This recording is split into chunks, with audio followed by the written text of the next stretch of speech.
3 kunni qanaqa qilib intizor bo'lib kutganim birorta vebinar to'g'risini aytaman. Hali psixologiya nimalarida pozitsiya bo'lib, hamma narsani ko'rardim-da, ishimni qilib kelay. Va hozir qaytib kelaman, va turib tursin deb turib tashlab ketadimi? Buni hatto ishimizga hojatga chiqdim kelsa ham chiqib kelmasa, hatto hammomga kirsam ham o'zim bilan olib kiradiganman telefon. Rosa shunaqa bo'ldi-ki.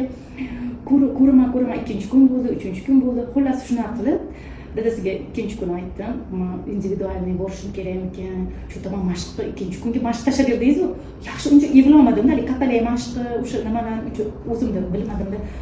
O'zlarim bitta ko'rishib kelishim kerak desam. Unda ko'rdilar, menga narsasini tashlashni, silkasini ko'rdilar-da, sizlar bu ginekolog emas-ku, nima qilasan, bu doktor emas ekan-ku deydilar-ki.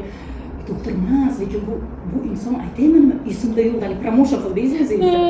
Shunda kimdirlar yozdi, hali negativ yozishdi. Yana tanishamizmi? Ha, bu tanishuv bekorga emas ekan. Mana er so'raganda aytiladigan tanishuv ekan.